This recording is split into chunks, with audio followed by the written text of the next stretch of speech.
Greetings, everyone, and welcome to episode 2 of the RL podcast. I'm your host, RL Odhiambo. Now, in episode 1, we explored our guest's journey from childhood to campus, and today we'll be looking at his family life and career, and also the lessons learned along the way. Mr. Robert is back with us. Karibu sana. Asante. And before we start, you can purchase the book Chasing Ayana. It's available on Amazon. And also, if you haven't subscribed, you can go ahead and subscribe. Also, you can go ahead and watch episode 1 if you're new here. Yeah, welcome back. How are you doing? Thanks. I'm good. Yeah? Karibu sana. Last episode we stopped at we just starting a job and we rushed it a bit. We can look at your family life, and then maybe we'll go back to career and maybe the lessons learned along the way. You can just tell us about now your family life, now your siblings. How is it as at now? Bado mko tight like before, unajua like mmerezewa na like strong both parents walikuwa walimu on the strict. I believe like one of the values ilikuwa unity. So bado mko tight sahi ama kuna wenye wanasumbua. Unajua wewe ndio ulikuwa the nini? Wewe ndio ulikuwa msumbufu. So labda kuna wale wankoza warudi nyumbani ama nini like Actually, family life, okay, and my siblings. Like I think in the last episode you mentioned about my coming from a walimu background in terms of our parents. We are 7 of kids. I said I'm the fourth born. Yes, I'm the fourth born, the middle one. There are 2 gentlemen and a lady ahead of me, and 2 and a lady below. So of course, like you had mentioned, we thank God at least our parents were a bit strict. They made sure that everyone went through the systems and at least established some careers their own. So I don't know how you want it to look at in the like siblings themselves, or firstborn. You're still the mischievous.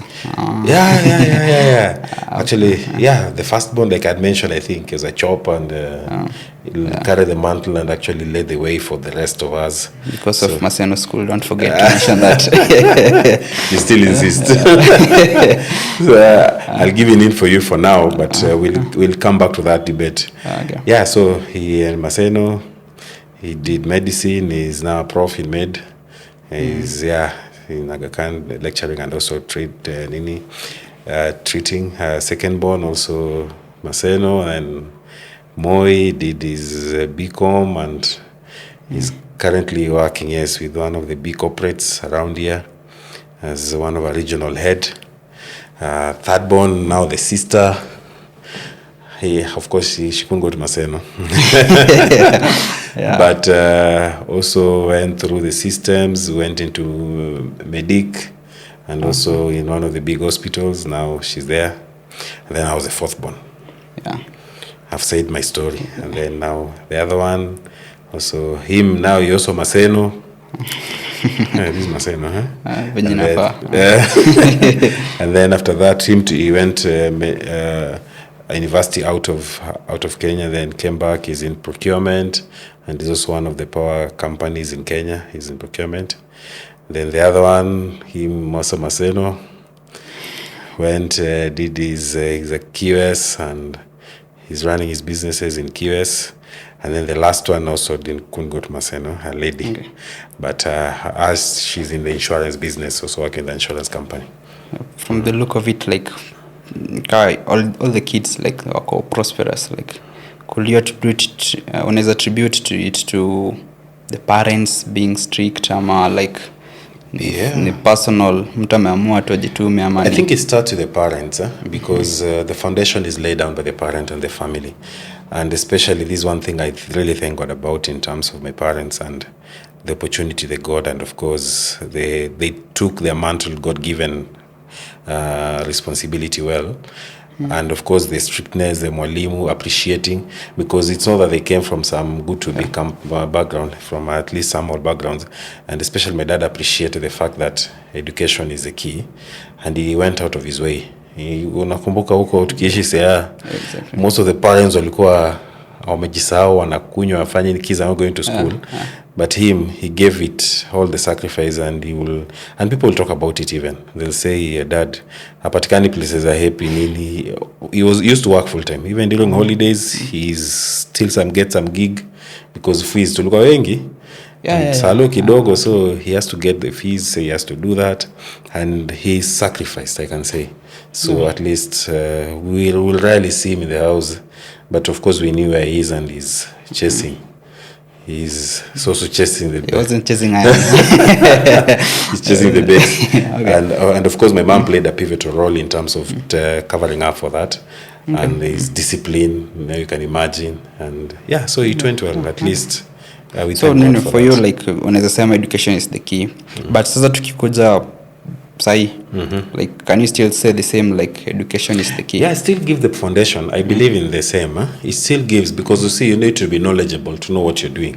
And at least to also understand and appreciate certain things in life.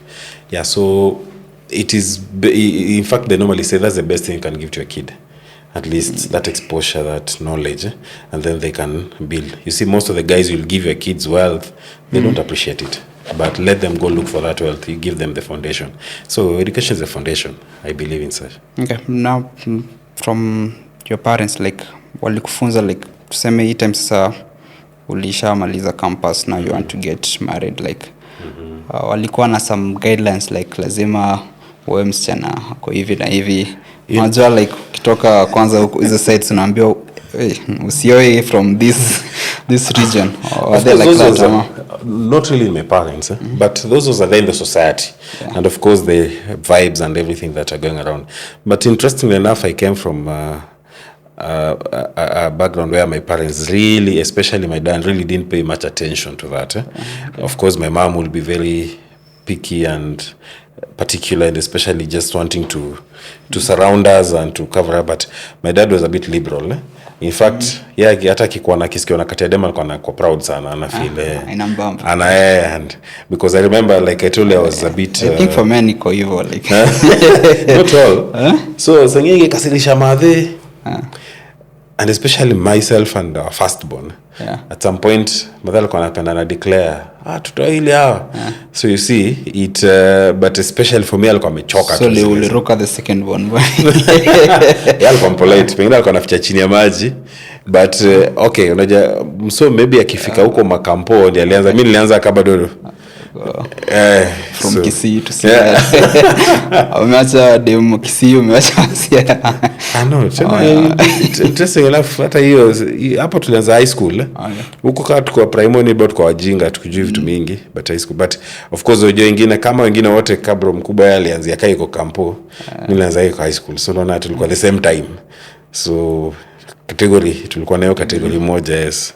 Then kulikuwa na hiyo nini ati uwezi oa before first born or second born. Kulikuwa na hiyo for you? Not really. Like I said, my dad was a bit interesting. Him is a bit liberal. Ni kama mother ndiye alikuwa anafanya guiding zake na nini na strictness, but my dad was like alikuwa na watch, ange guide you. He was quite liberal. Sange hakuwa na hizo maswali mingi, and in fact alikuwa na ile belief ya people okay, people are good. So hakuwa na issue. So ukienda now you're getting to marriage ama tuseme dating period, like now you're serious, like at this time, like your other siblings, now the first, second, washawa ama bado? No, first shower. Yes. Second bado, so nataka kumruka hata umemruka. Nilimruka actually. Why the rush? Like kuliona ni kama I can say to me nilikuwa tu mimi, yani I was running my race, but you see I had a very interesting and unique relationship when it comes to my dad. And tulikuwa my boys. We'll talk a lot in our we time, so I'll share a lot with him, and I think I can say this among all our siblings. I think he found me a bit easy to be open. So space yangu tulikuwa tumeingiana, so we'll talk a lot, and there was a liking, sitaki kusema ati his favorite ama nini, but I think there was tulikuwa tu is, but niliambiwanga kaa niko mtoi. Unajua kwanza mimi ndo nilime after grandfather, sasa alikuwa kinitanga dad, unaona. And then nilikuwa so fond of him, nikikwata mtoi yenye ungezaenda, lakini mimi nataka nibaki. So I think that relationship ilikuwa mob sana, but of course as you grow up mnakuwa wengi. I think it ileta like a comfort. I know there's something they talk about, the middle child syndrome ile. If you read in terms of those psychologies and everything, so unaweza baki ati sasa ngine unaweza saulika mafuta kama hizo. Wachiki watu wa kwanza first bonini, especially from the moms, wanawapatianga attention na vitu kama hizo, and then tena wale wa mwisho pia wanakuja wanakuwa baby and everything. So unajua mtu wa katikati ndio kwa legend na saulika. Lakini interestingly enough, yes, of course those elements might have been there, but still there was that thing na dad yenye tulikuwa, yani he was very at ease na mimi. So unapata hata later on in life, hata kama kitu nafanya na, because at some point alikuwa paralyzed, so hata akitaka kupelekwa place, hata kanicho nini na tuko wote ungeona angeniita. You see, so tulikuwa tuko na hiyo kanini. Yeah, so in terms of discussing now marriage is, will discuss na your dad, like ulienda tulikuwa tunaongea. Okay. And I found it easy with him, because your mother of course ungejua the first default ingekuwa ni issues, kwanza yes, utafuta pesa. Yes, so but Kiza alikuwa sawa, hakuwa na issue.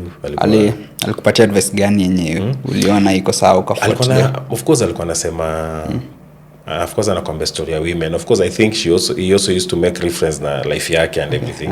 Sema women can be difficult, women wanaweza kukufanya hivi. Sasa alafu alikuwa anasema pia but you need to protect your family. But if there's one thing that my dad was big in, was family. And he kept on insisting, hata angeniambia, once you get a wife and you have a family, you must know how to ring fence it and how you to protect your family. You need to have to grow them. And he'll even make reference to himself. Angeniambia, you will not come like for me and you people, there'll be a lot of advice, but at the end of the day you make the decision. There'll be a lot of this, but don't allow the interference because at the end of the day you have to build your family. And he was so big in family, so he kept on insisting on that. And I could see and I could borrow from his example, see. So yeah, he'll give those advice. He'll tell you need to make sure that at least you find a person. And then he had a belief, unaweza pata mtu yote na unaweza mchange kuwe mtu mzuri. So my dad used to have that. Like, from your perspective? From a perspective, I believe, of course, kuna zile zenye zimepita. Kuna zile zenye mtu upata lakini zimepita prepare. Unaona hata ukiendanga kubaidinga, unaweza baidinga alafu buy alafu naambiwa ni sekena, lakini unaweza lakini kuna zile za kuangani right off.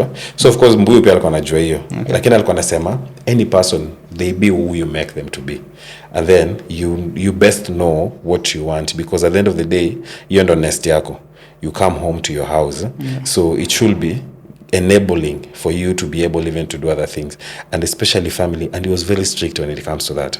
Kama kuna vile alikuwa anaweza joke nazo, but not to joke with family, because I even saw the way he protected his from external aggression, and there was a lot of that, but he really protected. And then the way he worked his ass up to just make sure that at least he provides, irrespective of kujinyima and everything, and he will do his best. And kept us together, and he insisted on unity, his family and everything, and prayers and everything. So when it comes to those values, he was big on them.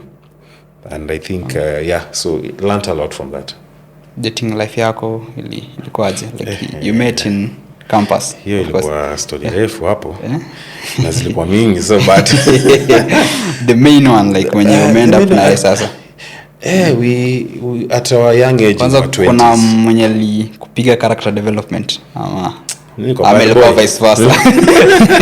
Tulipigana na character development.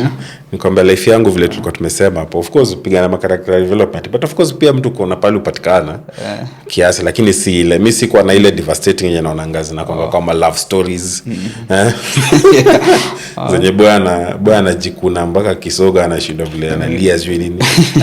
I think the advantage part that I had ni my life generally vile ilikuwa, I was just adventurous. So kuna vitu few sana changanyisha.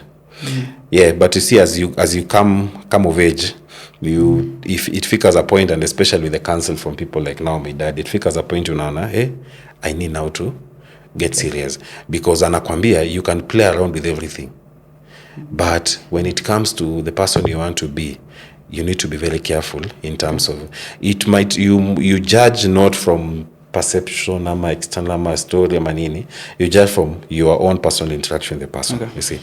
So mine bila story mingi, we started at our early 20s when we are just 20s, both like mchana na miaka mbili tu hivi. Miaka mbili. Yes. So like unajua watu wa kitambo walikuwa na age gap zao zilikuwa big. Unapata the husband ameachana na wife maybe na 7 years, 10 years. Anakuwa mzazi kwa wife. For you like ilikuwa different. Ilikuwa different. 20 me 22. Okay. So mlio ukiwa 22.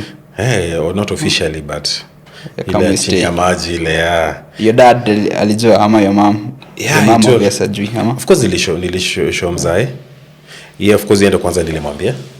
And then nikamwambia moja bros, sibling wangu, one of my younger my siblings, one of them nikamshow. And then of course mzae alikuwa anajua.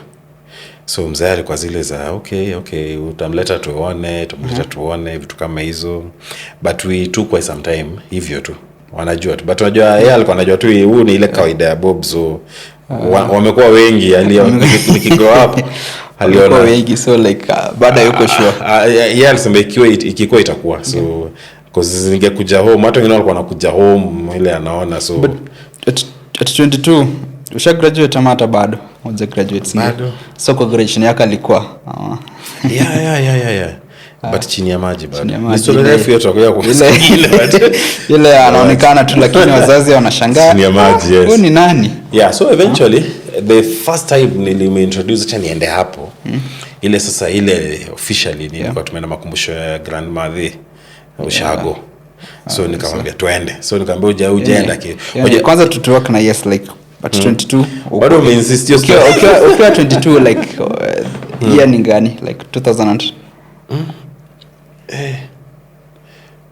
ilikuwa nikimaliza maliza tu, but story ilianza kitambo, like sasa ukiwa kitambo ilikuwa kabla niko kole, like kupatana ilikuwa kitambo kabla tuko kole. So sasa mkienda kwa makumbusho like ni ya gani? No, makumbusho ilikuwa ni around 2006 I think. 2006 6 I think.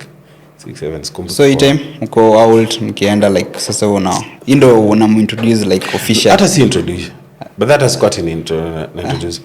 Tumetoka tu tumeenda road trip, tumeenda adventure Kisumu, tukafika home here, and then of course function ilikuwa hapo, then ilikuwa, but at least nikaenda nikaambia mzae ni beshte yangu, but hajabara alichukua tu and then pia nikamwambia beshte yangu, you see, na kamsalimia. So unajua kitu interesting ni home kwa my siblings, mimi ndio wenye si same tribe nje, you see.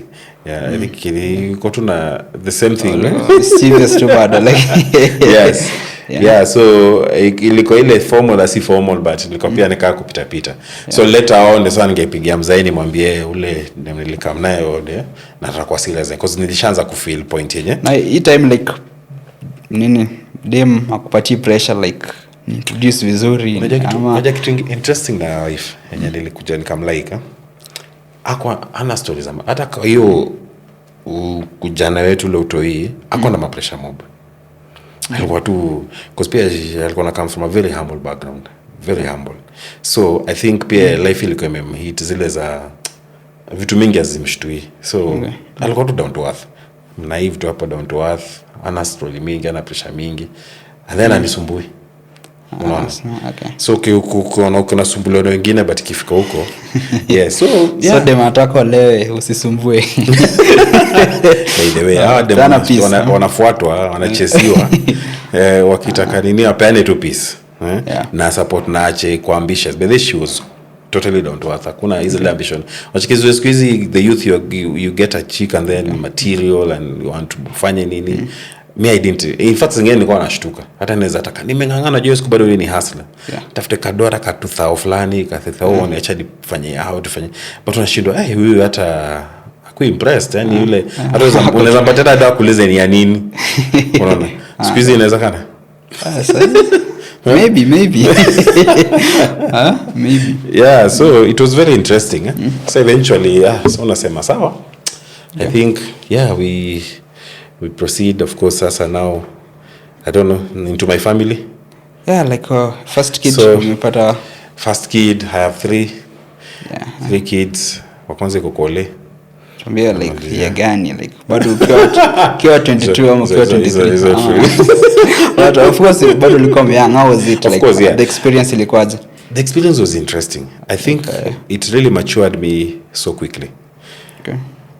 Firstborn, secondborn, actually firstborn, secondborn hata kikuja bado una ile bado in a very young age uko in your whatever so bado una kaleka thrill yani unajimagine wewe ni mzazi ama kitu kama hiyo you see so it was a bit interesting because it's still my 20s zile za sasa umejipata na reality when ni mzazi but I think my wife played a bigger part on that because ali concentrate into kuchunga watoto wake so unaona wewe unaenda ku hustle because wewe bado umeenda from a very humble sasa you na hustle twice by the way but so alidecide to kudedicate full life yake kuchunga watoto wake na kushughulikia so in fact I don't even remember the last time we had a maid or something so alijitolea tu kushughulikia watoto wake and she will do it alikuwa so much you could see ako so much attached to that kushughulikia watoto so wewe huko nje unakimbiza nini so now that lazima urudishe food kwa nest au unakimbiza but full time unaona tu ameabsorb to everything into the kids which really helped lakini pia what was interesting in a humbleness and everything she's very strict also because alikuwa chapato hii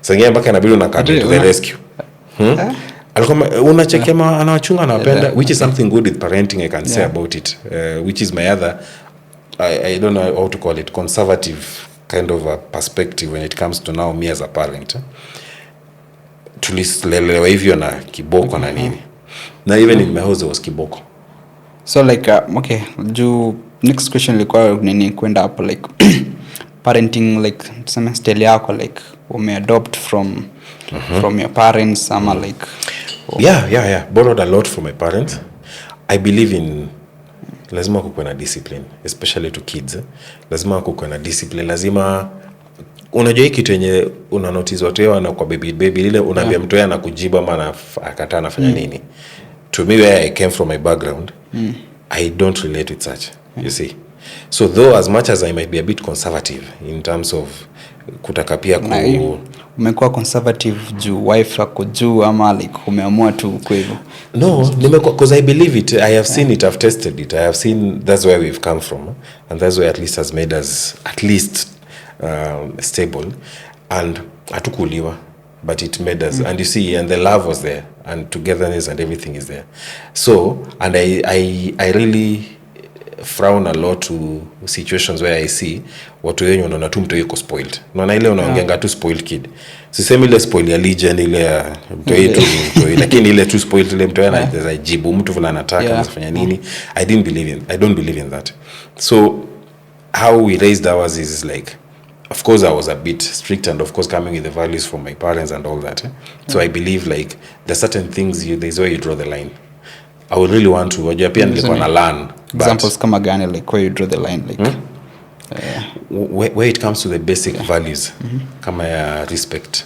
you see ya mtoi to an adult vitu kama hizo kama ya mtoi kwa mzazi kwako wewe mwenyewe you see I will not sit down ati mtu wangu ananijibu vile anataka ama anaambiwa kitu anakataa unaona and especially such kind of things so wife na alikuwa strict alikuwa kiboko mimi sikuwa tena kiboko sana but what was interesting is nikiongea uko notice wote wana freeze the same tu kama like your dad and your yes mom, exactly but yes sasa most like wana kiboko so me it's countable times naweza kumbuka yenyewe nimechipotewa mine ni countable lakini zaifa hata tuwezi count hata so I believe in that kind of parenting and I think I can't complain because size hata ni waso sote sawa kwa matini na ni adults lakini bado kuna kale heshima unaweza tell.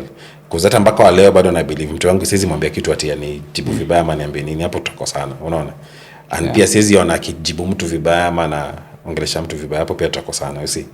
From huyo mkubwa tu mpaka hata the last born, you see. Of course naweza kwa lenient na baby nafanya nini, but they know where they draw the line. Okay. Now back to career and still in family, like does it affect your career like now that uko na family, like not really affect, but of course piles pressure, because you see sasa in your times bado uko na 20, so I guess that income bado haiko mob vile na sasa uko na nini expenses mingi. Actually unajua kuna time, sorry to digress a bit, kuna time nilika attend ka function fulani, alafu niko na msanii amekuja hapa na teach my youth sijui how to budget, how sijui to plan, how to fanya, afu naambia you can only get married at 30 after that and sijui nini. I differed a bit with that. Nilisema kwanza ile ina script. Kila msee vile umejipata ni mwendo tu vile path umejipata. So wengine hata wanaweza get watu kama what like us at very early age, and sazilo umeget. So the only thing that brings the difference is how do you now recollect yourself, sit down and think about it and say okay, sasa nimejipata kwa reality, what next, how do I go about it? Unajiangalia. Nilikwambia campus nilianza nimefanya BA, even though maybe we'll come to that. So umetoka nje, it's not that you've done a professional course yenye tunaweza sema kama ati wewe ni daktari, wewe ni lawyer, wewe ni nini, unaona. Hii ni bachelor of anything tuko naitanga hivyo. So hauko so specific. But lazima ufanye kitu ya at least ukue specific na a role yenye unafanya. So you see when I started in my career, vile nilikwambia nilianza na sana nimejipata niko kwa HR hiyo time, lakini bado very junior and everything, you see. Of course bado unaenda kampuni kidogo unalipwa, but you have to keep up with all these, you have to do this. So pressure ilianza kupanda.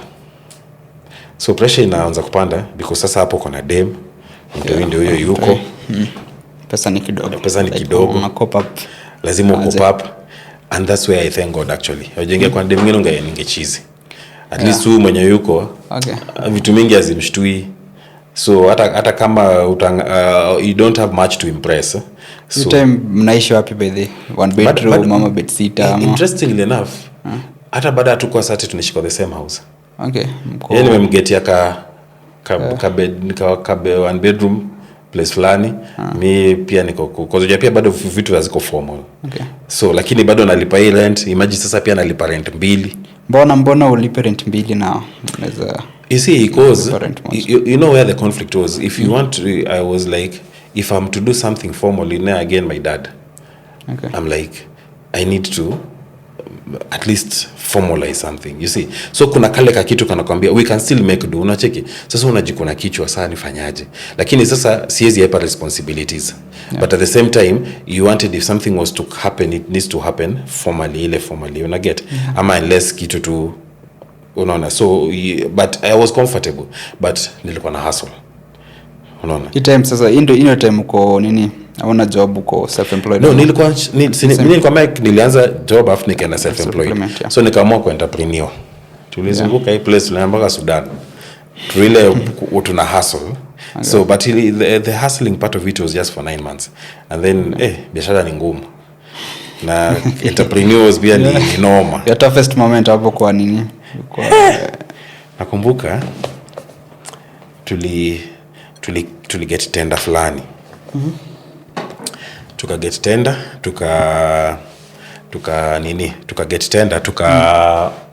tuka get na waswa Camry, tukauza ma laptops zingine hapo hivyo. Ilikuja abrupt tu sudden, na tulifixiwa hiyo na bishta yangu mwingine Doki, alikuwa anafanya hiyo time mostly of stories za NGOs na nini hapo KNH. So tukapata do ile tu hukupangia sasa tukagundua kumbe tuweza ku entrepreneurs. Tukaenda sasa tukaingia tender, tukaget tender nyingine na county government ya gava, tukasupply ma mattresses MTC na vitu kama hizo. tuingie tukatoka tukaenda adventure business opportunities, tukaenda mpaka Sudan, nilidive mpaka UG, tukaenda mpaka Sudan nini. Hiyo time yote tutatumia do. Lakini kwa kichwa tuko na tende tungine tumesupply pia inaenda kutuleta tena do nyingine mob. Acha hiyo do kwame. Hii yenye kidogo imebaki iishe. Turudi. Tuanze sasa kukaa juu ya mawe. Sijaona siku mrefu kama hizo. Nikafungwa kinyozi. Uko Ronga, nikanasi Ronga. Kinyozi na kasaiba kingine hapo beshta yangu nikafungua. So, I think nili get rid of fulani hapo nikaenda kwa Udoki. Udoki is just one of my, is like a mentor to be like a big brother. So alikuwa ananiokoa sana. Sikana nikamshoka nipatia do. Nikaenda nikabai. Unachiki zile kinyozi zile posh. Nikambaka TV nini, ngoma, what nini. Nikaeka hapo, nikaeka watu wengine hapo wanafanya job. Ikaanza tu inafanya poa. Siku moja nimetoka tao hivi nashinda kwani wasela hawajafungua. Naangalia napita hapo hivyo ukiko unajua Ronga hapo hivyo kuna kaka stage kingine hapo hivyo Masai Lodge. Ilikuwa tu place nyingine hapo. Nashinda wasela hawajafungua. Nikachukua nikasema acha niende ni check. Place iko empty. Nikashindwa. Nimetokwa. Sasa unashindwa hiyo una hustle. So hiyo time ilikuwa tough.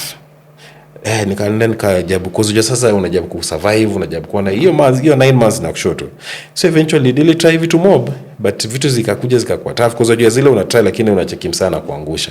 Try na kuangusha. So eventually nikasedocha sasa nirudi job. Hii kurudi job ilikuwa juu hizi ventures zilifail ama ulikuwa unataka tu kurudi job? Not really. I think ilikuwa na pressure tu zake. Unajua you get to a point where you have to survive. Unajua inafikanga point ukiingia crisis kama binadamu unaingia survival mode.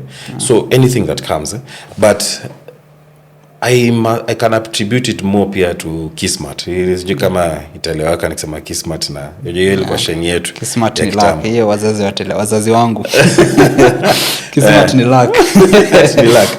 Yeah, good luck. So of course even though me believe luck is where preparedness meet opportunity.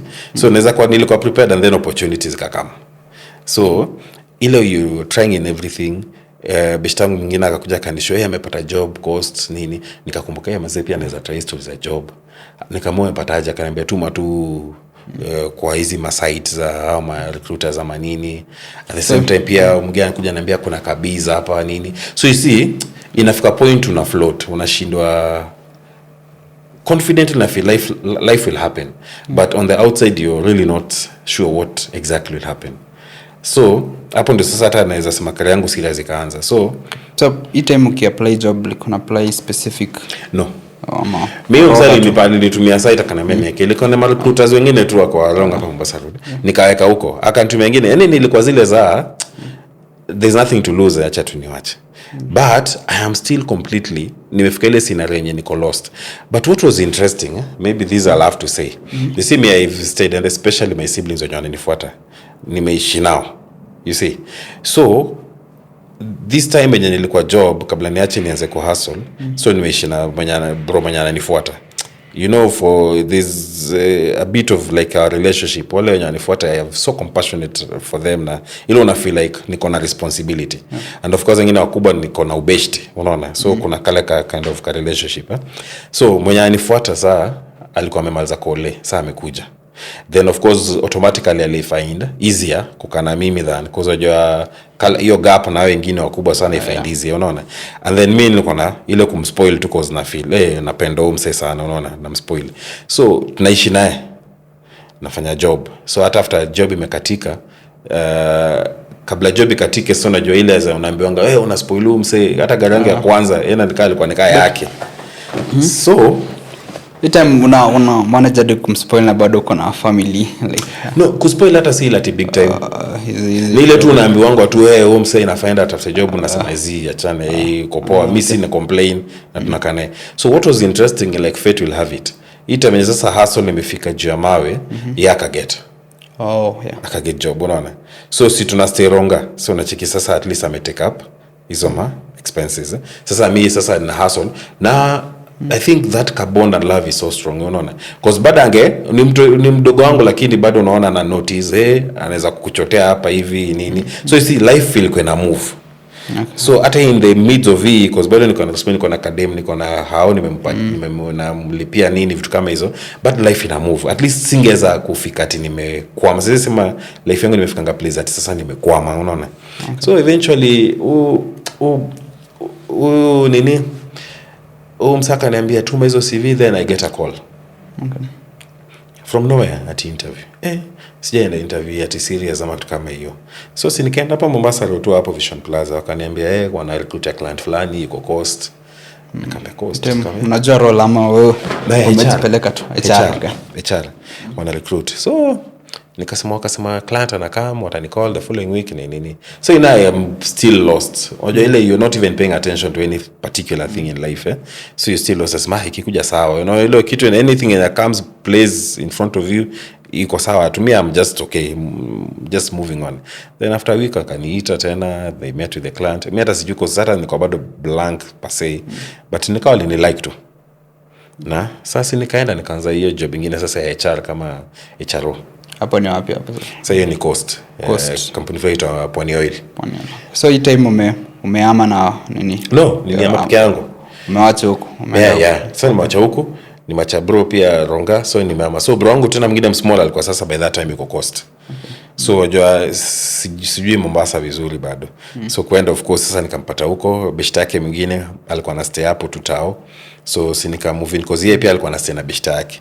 So mmoja bro wangu wa small.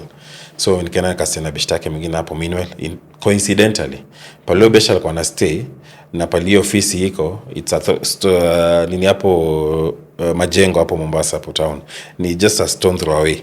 So it came up so handy, zile za convenient. So nikakaa nao mse hapo after 2 months or so. So nika decide at least nimeanza ku get kitu cha ni move out. So nika move out. Unalipwa hapo ama wapi bado lakini now that's where now my career started taking shape, cause nilikuwa nimeemployiwa, so nimekuwa kama HRO and Pwani Oil was having like 2 factories and then kuna head office iko hapo Majengo, 2 factories, moja iko Jomvu, nyingine iko Kikambala. So I was specifically recruited for Kikambala as an HRO. So kulikuwa of course HR manager nini, consultant mwingine alikuwa hapo pia mother fulani. So nilikuwa bado nafanywa my induction hapa, but what was interesting when I joined, sasa niko bado head office nafanywa induction. Mother I think alinifind niko a bit aggressive in terms of the way I was doing my work. I was like into your how do you call passion, you see. So nilishikiliwa kidogo hapo head office because alikuwa anaweza niambia tengeneza hii, ningeenda nitengeneza. I was very curious. Then after some time after a month or so nikaenda saki Kambala as an HRO kwa hiyo factory Kikambala. So huko nikaenda bado niko probation, ilikuwa 6 months. So hii two adventurers ni ya mine. So ile ule umesoma HR, umesoma ufanya diploma nini, so unataka kuexperiment vitu. So vitu kwa ground ni different. Ulienda ukafanya diploma in HR? Nilifanya kama niko Nairobi nilifanya diploma. Since last time nilikuwa nimesema nilifanya diploma KIM and then nikafanya higher dip SPSS. Ilikuwa inaitwa Inooro University SPSS. So niko na dip na higher dip kwa HR. Naget. Alafu so by the time niko already niko na higher dip, lakini unajua bado uko na ile theory, lakini sasa practicals unajionea. But inaleta kale ka curiosity, you want to do this, you want to push in your career, you want to experiment this. So hii nikapata platform ground ya ku experiment vitu. Kismat tu. Yes, malak. Vitu ziko zina unajaribu kufanya hii, unakama hapa na ka initiative, inatoboa tu. Alafu na notice inaanza kubamba huyo director mdosi, cause mwenye alikuwa sasa in charge of plant ni mmoja wa mtu yeye mwenye kampuni alikuwa director. So kwa director mdogo sasa alikuwa amekuwa hapo na tuka click, afu akaanza zile za alikuwa anaanza kufind interesting because I think ako ame appreciate HR all time. Okay. So ika click tu, sasa akaanza sasa kufurahishwa anaona vitu zenye anadu na hii time juu again when ni mtu mpya obviously umefind some colleagues wako wamekuwa hapo like ukitry out hizi vitu mpya like wakwambia uko na kimbele mbele ama nini. Unajua uzuri hiyo factory nilipelekwa iko distance kiplani. Unajua ukijua Mombasa pali town iko na Kikambala. So cheki ile rende nyingine ya Charles wako head office. Okay. Alafu Kambala unajua huyu director alikuwa ameiguard sana, ilikuwa ni kama property yake. But hakuwa na appreciate HR pase. Hata yeye kumikipeleka huko ilikuwa ni lazima tu kuwe na mtu huko wa HR. Unajua HR ilikuwa yake, ilikuwa ile ya kumanage ile personnel ile, unaona. Yeah, so kupelekwa huko mwenyewe niko peke yangu. Okay. Niko peke yangu. Hiyo kitu pia ilinisaidia, which is a good thing in career also in terms of giving people space to grow in their own thing. So nilikuwa peke yangu huko, so vitu mingi nilikuwa na experiment. But sasa kitu poa ni akaanza ku get curious kuwa na vitu zenye na do. Unaona, naweza mwambia hata nilimwambia nataka kuanzisha ka football team because ilikuwa ni shamba kubwa, ni kampuni kubwa hiyo factory, na ilikuwa na space na everything. So ile naambia wasee hata after job wanaweza baki wa nini. Sasa akaanza ku find interesting, alafu akaanza ku notice pia psyche ya staff imeanza kupanda up, vitu za safety pia nilikuwa na push kitu yenye naweza sema which sijui it can be looked bad or good. Hakukuwa na kale ka appreciation, so unapata hata the conditions of staff they were a bit not very favorable. Na ukijaribu hata ku propose azizi sale because they are not appreciated. Unasema hata staff wanafanya kwa boilers zinafaa kwa na protectives. Hao mazee pale watu walikuwa hata matisho. Unapata mtu skin imeungua na wengi waambao hata wamekufa hapo, but ni kawaida. Unaona? So mimi nakuja na shindwa, no, this should not happen. But unajua I think because nobody was there to show that bit. So pia hata ni life as usual. So vitu zingine inabidi sasa mpaka hata ukisikia hata watu wa labor wanakaa, unaambia wewe kujeni tu, and then sasa unaenda unaambia sasa niko noma, tumediscuss, wamenipatia ultimatum, lazima tu get hizi PPEs. Unajua sasa na unaambia tusipogea sasa ni serikali. Yeah. Then si ana get. But mbona nini juu I guess most companies wako hivyo. Mbona like lazima waongoje hadi nini gavana ingilie ndio sasa wafanye the right thing. I think nature ya binadamu when it's working wanasemanga why fix it. Alafu especially na hizo companies kama hizo, I don't want to like be stereotyping, but unapatanga especially when they've been doing it and it has been working and it is normal, why fix it? And then the cost zingine wana feel see priority and everything, you see. But now the people get an opportunity to work in those positions and they don't bring out some of these things. So hao pia wanakuja na propagate. Unajua ile unakuja na fear. Unakumbuka before nikikwambianga when I started, I think nilikuwa politician tu. Mimi as a confront. But I think wase wengi pia wanaingianga hata wanapata hiyo positions za HR. They just wana coil. So hata vitu mingi unaacha tu zinaenda. So they don't question authority, they don't do what. But you see, you just don't question authority, lazima pia uonyeshe value. So wase wengi wafanyangi hizo such kind of things. Unaogopa, kuna kale ka fear thing, utaki confront, utaki kujustify, utaki fanya nini. But sasa what you're forgetting is inaweza kuwa ni tough, inaweza kuwa painful, lakini eventually whatever you do, then they see they get to appreciate the good out of it, and then you just develop their confidence down and support in whatever things that you need to do. So the same thing I had the experience in this place. So a lot of things that I wanted to do, hata mtu sanga ngeniuliza cause nakumkasikia kwanza nikikam, it was so chaotic. Maybe if I don't know if time allows, if I can share just one experience I had. Nakumbuka day one ilienda, so tukaenda na mse. Ile bado niko head office, lakini akanipeleka tu kunionyesha pale zinafanya job.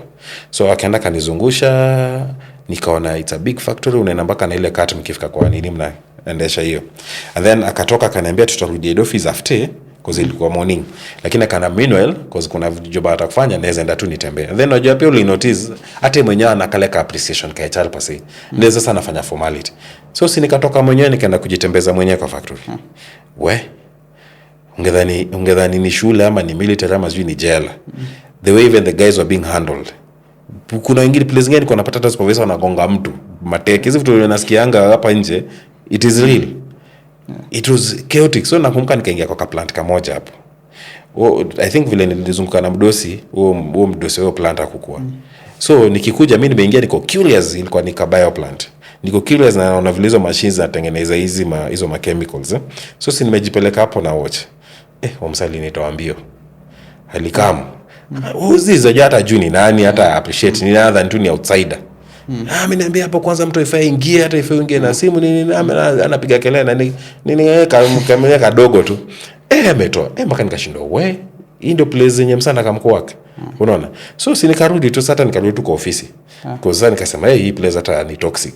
So nikakaa nikangoja mpaka after mdosi akimaliza stories anafanya. Sasa tukatoka kanirudisha head office. So je, nikijiuliza ile place jo mtu atafanya. So now coming back nilinotice as much as hiyo ndio ilikuwa condition alikuwa hivyo, but alikuwa anapata stress cause hata tukirudi town alikuwa anashinda ananiambia ati hiyo place ni chaotic nini, na ungetell tu hata kutoka kwake yuko relaxed, ni kama ni vita cause hata nikikuwa hapo kwa office niko most of the time is just quarreling, sauti tu ziko juu ni mashouting, quarreling, and kila mtu mpaka ule sweeper nini nikawa watu wanareport kwake. It's just quarreling. So the first thing I think that I did that actually really helped to establish that nikamwambia boss, hawezi fanya job hivi. It's not everybody who is even supposed to be inafaa tuko na structures, tuko na departments. Wajua aliniangalia akacheka akasema yes, I wish that could be there because pia ni msali kwa amesoma, ni mianga, nimesomea nje majuu. So ana appreciate lakini ana feel hapa haiwezi work. So mpaka alikuwa kinaangalia ananiambia ati my friend, if you do that I will like you. Aliniambia tu hivyo ka jokes. So mimi pia nikamwambia if you support I will do it. Na nikajichocha tu. Na nikasema hapa sasa natumia mbinu zote, divide and rule, thorax, nini, kila kitu. So nikaenda na hii time sasa juu hisi nafaa ikuwe collective HR responsibility. So umeteka peke yako ama wale wengine pia washa nini? Kwanza HR liko peke yangu. Okay, kwa factory niko peke yangu. Huko ni maisha vile iko. Ama hao washa nini? Washaingia into that culture. Wako kwa culture, kwa system wanafanya vile wanafanya. So jamii sasa niko isolated hapa. So the first thing ni kwanza ku make sure at least ni put some structures in place. So unajua sasa nimerudi, sasa watu wamerudi wamejua HR. Sasa kale kwanza ule kale ka supervisor kalini handa kale. Unajua nirudi akakuja akashindwa, guy who is this? Unaona? So niko na nikaa ameshtuka. So kwanza nikasema wewe acha tu. Ndo weka kwa line. So vile mdosi aliniambia tu, but you must be tough. You must fight. Don't worry, everything stops on my table. Nikal kwa kinipatia tu saika. Ananiambia hii kitu unataka kufanya, fanya kama unaweza na usiogope because you must be tough. So niliamua mbaya. So kwenda huko kwanza nikitaoma wale wa staff senior wale wenye wako in charge kwa plants. Kaka mmoja mwenye alikuwa production head nikamchocha, akaona kumbe yeye pia alikuwa anadhulumiwa sana. Nikamwambia sasa wewe ndio production head, lazima tukue na department of production, watu wote wana report kwako. Hizo vitu ziko zina mbamba. Akasema support hizo jamaa, ona yeye amepata. Haya nikamwambia mwingine utakuwa maintenance, nikamwambia mwingine utakuwa hivi. Ni sasa kwa venye nini? Politicians wanagawa nini? Yes. Sasa unajua lazima utengeneze team yenye itakubaki na uachoche. Divide and rule. Unajua hiyo pia na kupata mtu ana oppose. Of course sasa hiyo kwanza unajua lazima uende vi smooth. Unajua ukiingia nini utoi kichwa nje kwanza. Unapanga nini arsenal zako kwanza. Sasa unaona kana mmoja unamchocha mpaka unaambia vile sasa yeye ndiye atakuwa mdosi wa hii nini. Ina mbamba mbaya sana. Alafu unajua na imagine yani hata wamemdharau sana. Sasa amekuja HR anaweza support. And then nikaitaka meeting hapo nikamwambia sasa tutawaka na department structures itakuwa hivyo. Unajua wanakuangalia zile za wewe unajaribu. Haya. Nikatoka nikaachilia. So jamaa bado anadauta shindo anajaribu nini. Nikaenda plant nikapata mwingine afanye kitu tulisikizana na anachocha wase. Kidogo hata nimpige kofi. Nilizusha mpaka akashtuka. Word ka spread. Akasema umsamekaa. Si hivi tu. Umsaidia za nini? So ile kale kafia kakakam ile sasa wasa wananiogopa. Hii time mpata courage aje juu again. Wewe bado ni mdogo. Nakwambia ni kujichocha tu. Kwa sababu ulikuwa na ile kujiamini tu, sinakwambia ile wasla yangu na nini. So ikakuwa wase wanashtuka, story na spread, wanasema umsamekam. And then unajua sasa wale wenye nimeka nyuma yangu nimeka kwa nini hawana meet nao saa zote nimemeet at board, umeona kwa nafurahia team management meeting. Wanasema nao ili mpaka sasa wao ndo wanachocha. Ati kwanza ule mzee mwenye sijui anaitwa nani. Nakumbuka nilifuta wasekao ili job. Ule mzee sijui anaitwa nani, anakonga na nini, naambia was acheni tu utaona. Nini? So jua mdosi na ana watch, anashindwa nini inaendelea hapa. Then nishaambia wase hakuna mtu anaingia kwa ofisi ya mdosi. Apart from sasa HODs. Ni wengine wote kwa wadosi wenyu. Wajua hii time yote bado ana watch, anashindwa nini inaendelea. Na anapitanga tu na anacheka tu anaenda kwa ofisi yake. Anashindwa wase niji. Kwa wengine walikuwa jabu kusneak in. Haja interfere. The good thing haku interfere. So wengine hata walikuwa wanaweza kuwa na sneak in, ikiwa namsame sneak in because anaweza na ofisi yake tu kwa the same nini. Na mtu amesneak in naenda naingia na muza anything, what do you want? Naambia get out of here. Hoja anafurahia, hoja pia yeye anaona okay, at least namtoka hizo nini. Naambia go to your department. So nikaona manza kufurahia. So hiyo kuweza kufurahia eventually within a very short time, hata take long, vitu zika align. So all of a sudden nikaget to confidence yake, and then sasa nikaanza sasa kuweka structures za HR. Unaona hii time sasa, by now of course nini watu wa head office wamesikia sasa. Hiyo ndio sasa blanda ilikam. Sasa yeye naye anaenda kuringa. Unajua sasa yeye pia ni director, akienda huko head office na kwa I think kwa family alikuwa na ringa. So unajua kulikuwa na CEO mwingine mzungu. So nakumbuka kuna time usi alikam akataka kuona huyu, of course nilikuwa nisha meet hata kwa interview limit. Sasa alikama kaniita akaniambia, hey, I hear good things about you, doing well na nini. Nikamwambia tu okay. Akaniambia yeah, now the same thing we need to do in Jomvu, the same thing we need to do in what. Nikasema okay. So unajua after 6 months probation ya mine, umsali ni confirm immediately na hata kani patia kapera hizo, unaona. Na sasa amenipatia mpaka ka promotion. Sasa amenita from HRO to HR manager hiyo plant. Na anaringa kwa sasa I think ilimtolea pressure na stress to the point yenye sasa alianza ku feel like life yake imeeasen. So ange concentrate hata sasa kushughulika vitu za marketing, kuja kufanya vitu za procurement, vitu kama hizo. Life yake iliasen. Na kani like tu. And then sasa akaanza ku notice vitu zimeanza ku align. Unaona? But sasa shida ni I think akiringa huko juu, sasa huko juu pia sasa curiosity ya CEO zile za anataka the same thing ifanyike huko, ifanyike huko. So after 1 year, when nilimaliza 1 year, kukakuwa na siasa mob because mwenye alikuwa na head HR alikuwa consultant. Yeah. Na alikuwa ifwa moja wa staff hajafoja. Sasa hizo family business pia zinakuwa complex. So wakasema hata wataki huyo. So vile alitolewa, so I've done 1 year in this plant. So ika-insistiwa kwa board niende head office. Niende sasa kama head of HR, head office. Because nakumbuka presentation yangu ya kwanza nikienda kwa board. Because walikuwa sasa wamerecruit head of HR, group head of HR. Lakini baada I think alikuwa na serve notice. Ilikuwa 3 months. So hiyo month ya kwanza sasa si nimeenda head office mambo nikashikilie. Kwa sasa head of HR hayuko. Okay. So nakumbuka nikaenda wiki ya kwanza nika-introduce upuzi tu ati birthday. Because hiyo month ilikuwa nasema tu ni kismat. Hiyo month ya kwanza kulikuwa na birthday ya chairman. So nilisikia birthday chairman nikasema tutafanya cake na nitaanza ka tradition ya kukata cake birthday. Na sasa hiyo itakuwa ni chairman's. So nikabai. So ilikuwa kama ka surprise lakini hiyo CEO akabai na akasupport. So tukakuja tukafanya cake. So ili impress sana huyo chairman. Mpaka alikuwa zile za akakaa akaongea akasema this is nini what has done, akaambiwa HR. And sasa board ilikuwa inakaa hiyo mwezi tu. So mwezi kikaa board ikafika nikaenda ku present. Ndio first presentation yangu nakumbuka ya board. Nilikuwa na shake. So presentation yako ulikuwa na present nini? Upuzi tu zile za asijui my head count sijui nini sijui what. Nilikochiwa na huyo CEO mzungu huyo. Akaniambia sasa this is a presentation you present, initiative that you want to do with staff. Alikuwa na vitu mob flowers hivi. So si nimeenda nimefika mbele ya board kwanza nimeshindwa kuongea, ile unaangalia wase mean faces. Nimenyamaza. Mpaka akaamka kanichezea hapo mbele zile za kuni calm down. And then sasa tukaanza. So kwanza bana nikaget to confidence. Na unajua iko na external board members na wase. So tukaanza ku present, nikaanza ku argue story more vile zinafanyike. Nikaona tu ikawabamba. So chairman ndiye akasema ati by the way you are recruiting for a group head of HR. Akasema ati yes akuliza CEO ati I still serving notice maybe another 2 months time. Akasema but why? Ati why can't we give guys internally an opportunity? Na buda even though nilikuwa group HR. Kismart. Kismart true. Kismart.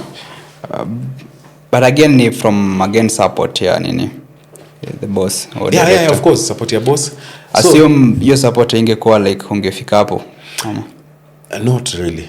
But there ingekuwa tough. Opportunity ingekuwa presented. Support and of course na personal initiatives zile zenye kujichocha na kuzipush ingekuwa hard, unaona. So unajipata sasa career yako inakimbia so fast zile za things zina happen to, but then ilikuwa tu vitu zina happen to. So kama hata hiyo sasa naingelea naona cause you know in career wise when you go out of your way and you do your best and utakuwa noticed. Unajua kuna ngaja kupiga kelele ati sijui unataka kujionyesha sijui nini, but you just do what you have to do and you do it to your best. Of course the serious guys will notice. The serious guys will notice. So you don't even need to nini. So wali notice at least ikafika point nikakonfirmiwa, and sasa hapo ndio career yangu sasa ya HR ikaanza. Sasa umekuwa mdosi wa nini? Of course the time kuna watu wa HR maybe walikuwa juu yako, sasa bypass. Imagine, sasa unajua, lakini inabidi tu ati unaona. Unaweza kutoka cadet alafu kuja kwa mdosi wa trainer wako pia wanaelewa. Yeah, so naona nini like bado story ni mob na time inaisha juu as at now ndo like sasa like umeingia into leadership group head of HR na still your first company bado. Of course kuna career imekuwa long na time pia nikaa inaisha. So like hii tutapiga pause hapa hivi. Maybe next time tuta rewind, like tuta recap and then we pick it up from there. Nikao utakuwa regular in the show. So to sign contracts also. To sign. Yeah, but generally so career ilikuwa hivyo. The only thing I can conclude as I mentioned is after that I think going forward until today sasa unaona ni mwambe wase sijaitafuta job. Kwa hiyo sijai apply jobs nini.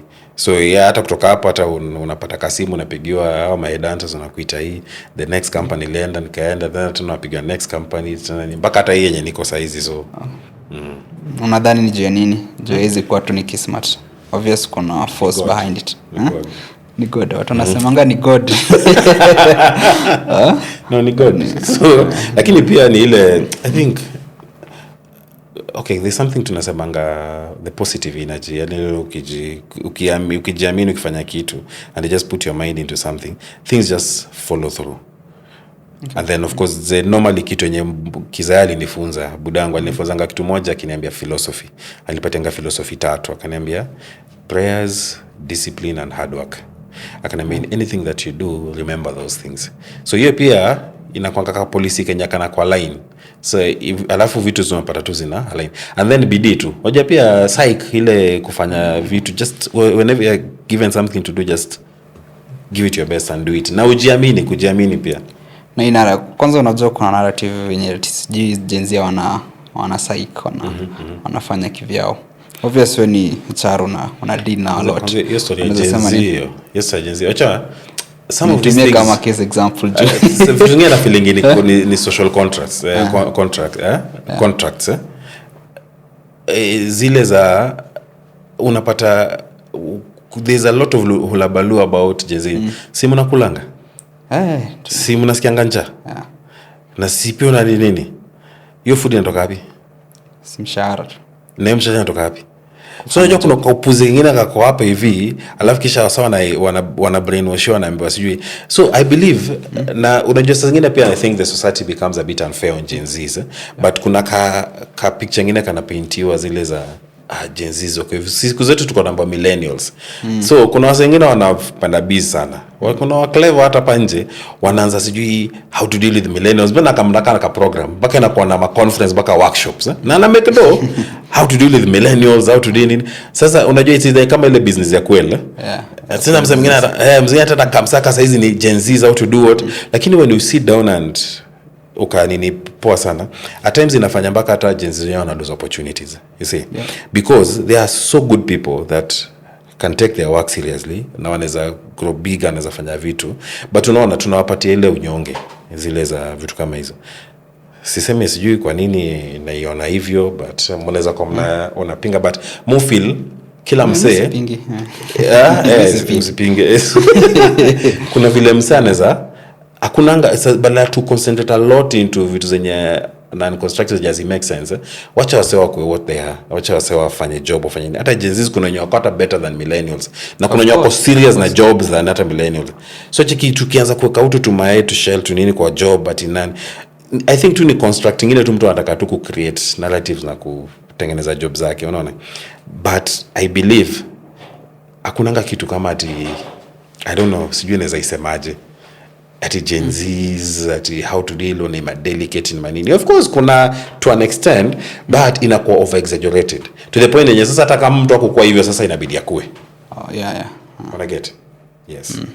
Okay, so maybe tukimalizia juu time imeisha, maybe nini sasa hiyo na like currently unafanya nini like currently what you're doing and maybe aspirations zako in life.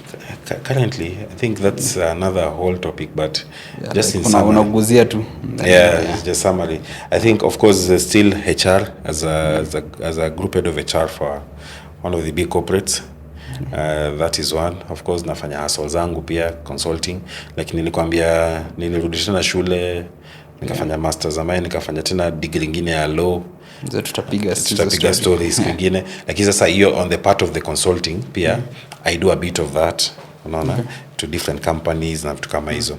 Yeah, so bits and pieces of things I do, but mainly day to day, 8 to 5. Of course, I have a job I do. I'm a father of adults and teenagers wenye pia I'm taking care of. Yes, so it occupies my life. Okay. Aspirations zenye uko nazo in life. Aspiration, mimi nataka niretire sasa, sitaki ngoja mpaka nizaeke. I think I need to ndio kata watch ashangai ala. No, it is good. At least give people opportunity to try. Oje hiki kitu yenye wasa believing ati ukisha chapa umezeka ndio unalitaya sasa ni sio utafanya nini? More feel at least na famtu alitaya mapema. At least of course ati kuleta ile kwenda kuota moto shago ile ati kukani kukunwa mgongo ile sasa enda kusumbua watu ile of course uko active unafanya vitu zako, retire from the ile employment, ile employed into self employment, ile sasa unafanya vitu zako na time yako, and you just, I think that's an aspiration I really have, that I really am really looking forward to. Nilikuwa nimejipatia target ya at 40 lakini nimepita kidogo, so I am still very keen on that target ya ku make sure that at least early retirement nianze kufanya saa vitu zangu tu, vitu zenye zinafurahisha, just things that please my heart and nini. Okay, thank you so much for coming to the show. I really appreciate episode 2 of RL podcast. Tunaomba mzidi ku watch, ku share na ku subscribe. Thank you so much.